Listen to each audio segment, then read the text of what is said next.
Assalamualaikum warahmatullahi wabarakatuh. Apa kabar kalian semua? Semoga sehat-sehat selalu ya guys ya. Pada hari ini saya akan merangkum sebuah film yang berjudul Miracle in Cell No. 7 yang rilis di tahun 2013. Oke, dan tanpa berbasa-basi lagi, mari kita menuju ke intinya.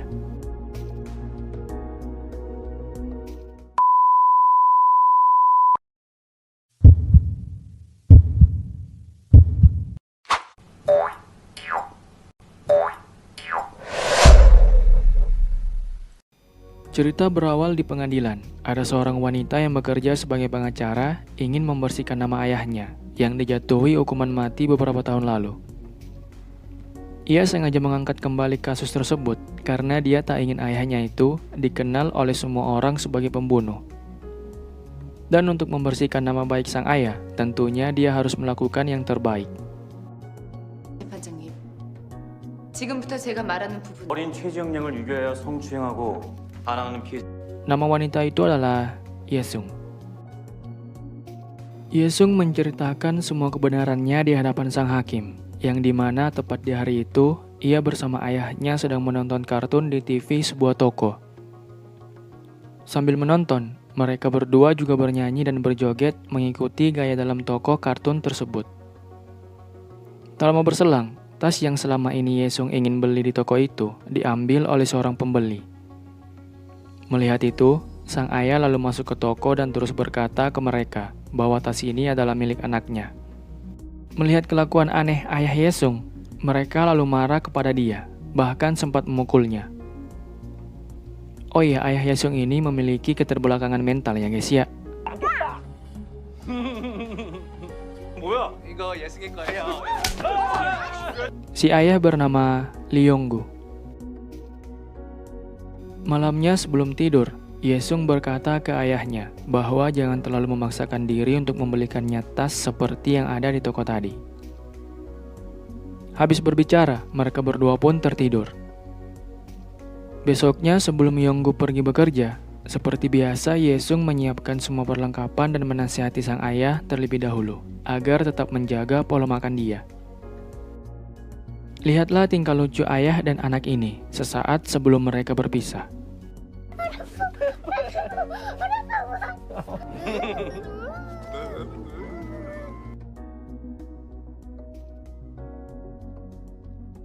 Saat jam istirahat, Yong-gu sedang menghitung uang gajinya. Di waktu bersamaan, datang anak kecil yang membeli tas kesukaan Yesung waktu itu di toko. Ternyata anak itu ingin memberitahu ke dia di mana toko yang menjual tas yang sama dengan miliknya sekarang. Merasa penasaran, Yong-gu lalu mengikuti anak tersebut.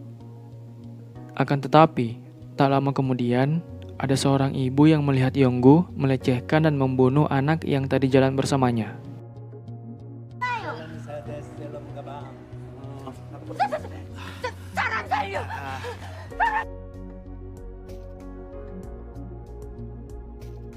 Mendapatkan laporan tentang kejadian tersebut, Yong-gu langsung ditangkap dan dibawa ke kantor polisi untuk segera diperiksa. Bersamaan dengan itu, para reporter juga saling berdatangan ke sana. Karena ternyata anak yang mati tadi merupakan anak dari salah satu pemimpin polisi. Mengetahui Yong-gu memiliki keterbelakangan mental, untuk mempercepat penyidikan, para polisi di sana memaksa dia langsung mengakui saja setiap tuduhan yang diarahkan kepadanya. Saat reka ulang pun, Yong-gu diberi janji palsu oleh si polisi bahwa dia akan segera dipulangkan apabila mengikuti setiap perkataan yang disuruh.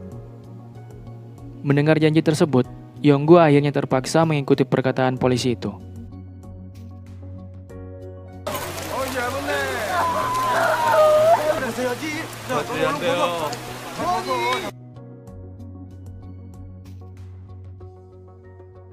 Beberapa hari selanjutnya, Yong-gu dikirim ke sel tahanan. Saat baru tiba, ia bertemu dengan kepala penjaga di sel tersebut. Namun, baru saja si kepala penjaga sel itu memberikan beberapa kata sambutan kepada para tahanan baru. Yong-gu yang melihat ada telepon di ruangan, langsung ingin mengambil telepon untuk menghubungi anaknya yaitu Yesung. Karena sudah beberapa hari ini juga, dirinya tak memberi kabar ke dia. Kesal dengan kelakuan Yong-gu, kepala penjaga di sana lalu memukulinya.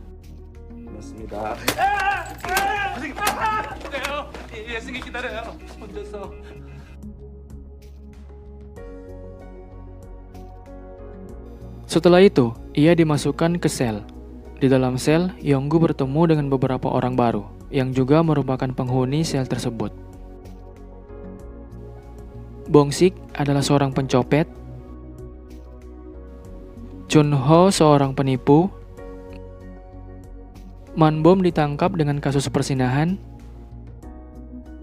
Yang-ho seorang gangster, dan yang terakhir adalah kakek Seo yang ditangkap akibat kasus penipuan. Dari mereka semua, yang merupakan pemimpin di situ adalah Yang-ho ya guys ya. 노래 한번 시켜봐라. 예, 엄마 봤어요. 내 머리 커서.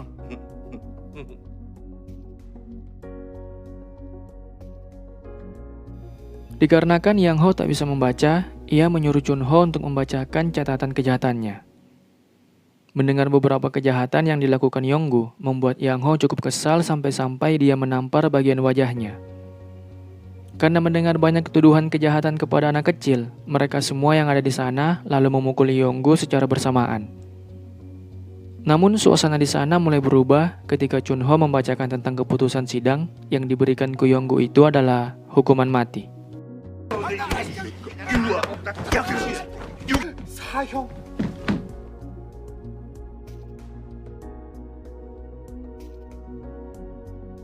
Di sisi lain, ada seorang pemimpin geng yang sedikit tersaingi oleh Yang-ho. Merasa demikian, ia lalu membuat sebuah rencana untuk melukainya. Saat orang itu mulai menghampiri Yang-ho, Yonggu yang melihat langsung bergegas menghalangi orang itu. Dan pada akhirnya, dialah yang terkena tusukan di bagian perut. Untungnya tak lama setelah kejadian tersebut, datang penjaga yang bertugas. Kemudian membubarkan keributan dan segera mengobati luka Yonggu.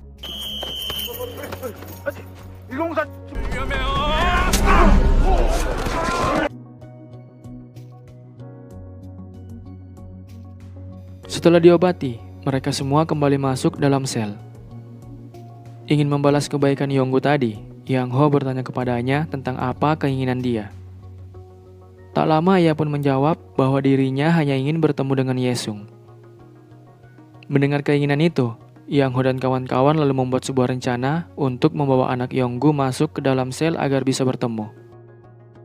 예수? 예? 요, 예? 무엇이 필요하실까? Beberapa hari kemudian, sedang berlangsung acara keagamaan di sel tersebut. Di situ kebetulan Yesung tampil juga mengisi acara. Saat semua orang fokus menyaksikan nyanyian di panggung, Man-bom menarik Yesung turun dari panggung dan menyembunyikannya di dalam sebuah dus makanan untuk bisa masuk dalam sel mereka nanti secara diam-diam. Lihatlah betapa tegangnya Man-bom saat hendak membawa Yesung masuk menuju ke dalam sel mereka ya guys ya.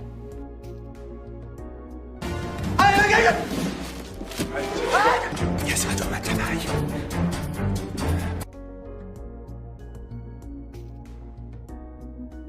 Dengan usaha yang berat, akhirnya Yesung berhasil dimasukkan ke dalam sel mereka. Betapa bahagianya Yonggu ketika bertemu kembali dengan anaknya itu setelah cukup lama berpisah.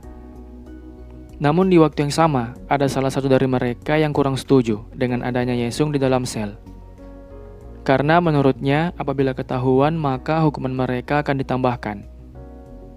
Merasa seperti itu, Bong-sik lalu berteriak memanggil petugas penjaga untuk memberitahu ke dia bahwa ada seorang anak kecil di dalam selnya. Akan tetapi, sesaat sebelum Bong-sik mengatakan yang sebenarnya ke penjaga sel, ia melihat wajah sedih Yesung yang terus memohon agar tak memberitahu tentang kebenarannya. Dan di akhir, Bong-sik kemudian memutuskan untuk tidak mengatakan yang sebenarnya.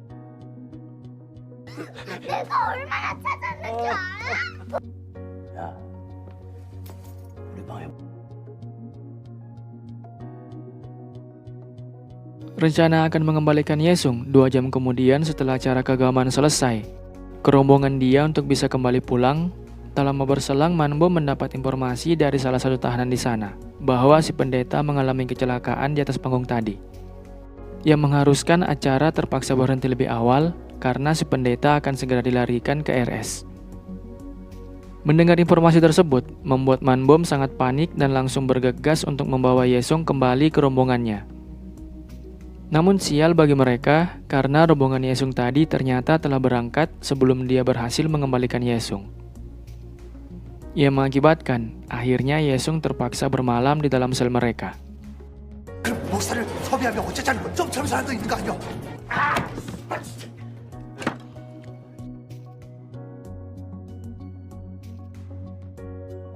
Malamnya, mengetahui petugas penjaga akan segera datang untuk memeriksa sel mereka, Yesung disuruh kembali bersembunyi agar tak ketahuan. Lihat betapa tegang tapi lucunya mereka semua ketika petugas penjaga datang memeriksa. Namun saat mereka merasa semua baik-baik saja, ternyata kepala penjaga sel yang tiba-tiba datang melihat Yesung tepat di hadapan dia.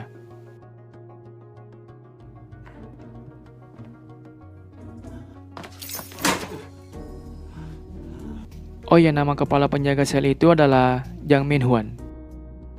Merasa sangat marah akibat mengetahui salah satu sel berhasil dimasuki bocah, Min-hwan langsung memerintahkan ke anggotanya untuk mengurung Yonggu di sel yang berbeda. Sementara Yesung dikembalikan ke panti asuhan. Beberapa saat kemudian, terjadi kekacauan di sana, diakibatkan oleh salah satu tahanan yang marah dan ingin membakar sel. 이 딸을 보고 싶어! 불이야 불! Melihat itu, para petugas di sana lalu menyuruh semua tahanan untuk keluar berkumpul di lapangan. Namun saat Yonggu hendak keluar, dirinya melihat Min-hwan yang sedang mengalami kesulitan di sana. Kasihan dengannya, ia lalu memutuskan untuk membantu Min-hwan, walaupun itu juga bisa membahayakan dirinya sendiri.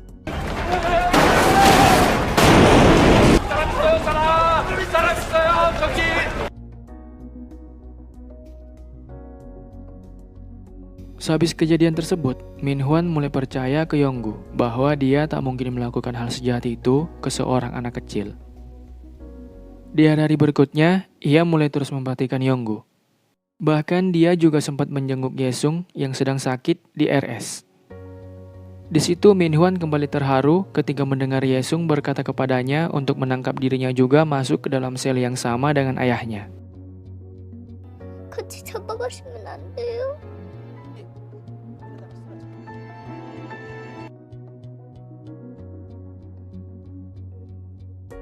Keesokan harinya, Min-hwan memberi sebuah hadiah yang khusus ditujukan untuk sel mereka. Saat baru ingin membuka hadiah tersebut, tiba-tiba Yesung keluar dari dalam dus dan membuat mereka semua cukup kaget. Mau membalas kebaikan Min-hwan, Yonggu datang ke ruangannya dengan membawa sebuah cemilan. Di waktu yang sama, Min-hwan kembali bertanya ke Yonggu tentang kasus yang menimpanya.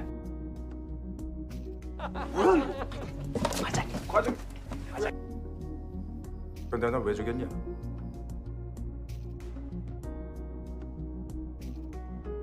Malu karena selama ini tak bisa membaca, Yang Ho memutuskan untuk belajar sekuat tenaga.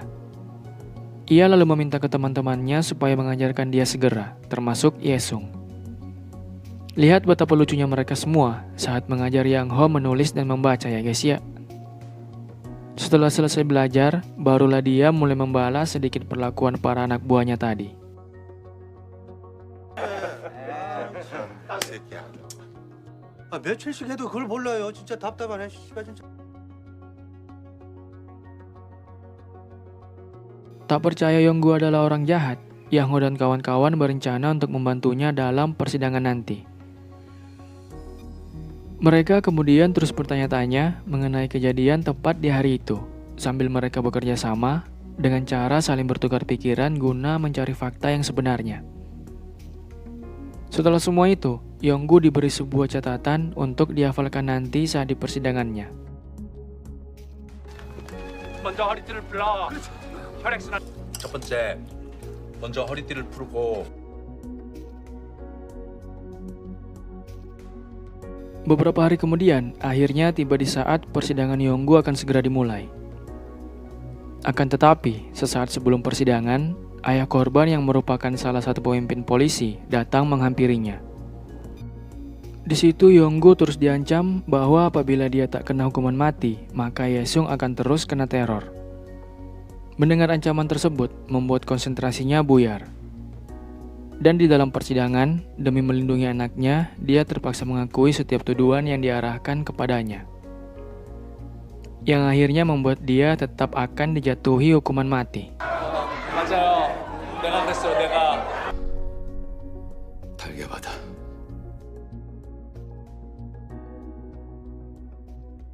Setelah persidangan, mereka semua sudah mulai pasrah dengan keadaan. Namun mereka tak berani mengatakan yang sebenarnya ke Yesung mengenai ayah dia yang akan dihukum mati. Keesokan harinya, Yang Ho mendapat surat dari Yesung. Melihat Yang Ho terlalu lama membaca surat tersebut, Man Bom yang kebetulan berada di samping sangat emosi. Mulai kesal, ia langsung mengambil surat itu lalu membacanya dengan lantang. 몇 시간 지나고 있어요. 더 같이 읽어주세요. 나는 밖에 사람들 읽어주라. 더 같이 듣고 싶어요. 우리 아빠는 사.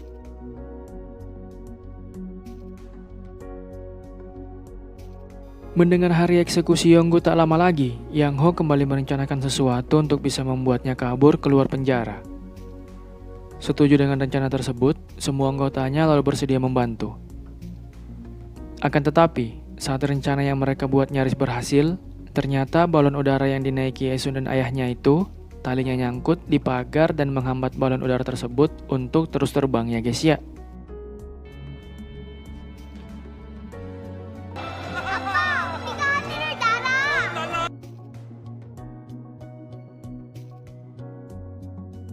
Besoknya di pagi hari, sebelum dibawa ke tempat eksekusi, Yonggu makan bersama dengan semua teman di dalam selnya. Di waktu yang sama juga, ia akhirnya memberikan tas kesukaan Yesung. Setelah itu, barulah mereka mengucapkan kata-kata perpisahan. Oh ya, di situ juga Min Hwan memutuskan untuk mengangkat Yesung menjadi anaknya. Lihatlah betapa sedihnya mereka berdua saat saling mengucapkan kata perpisahan. 아빠, 잘 태어나게 해주셔.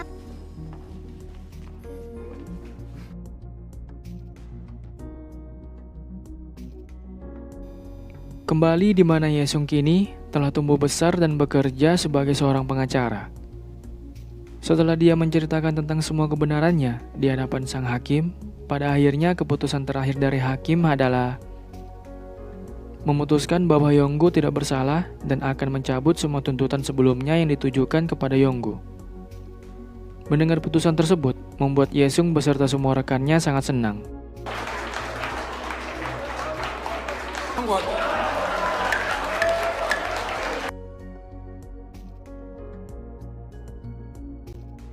Oke, cukup sampai sini rangkuman dari sebuah film yang berjudul Miracle in Cell No. 7.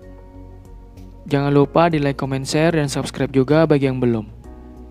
Thank you so much guys for watching and I'll see you next time. Wassalamualaikum warahmatullahi wabarakatuh. Bye bye guys.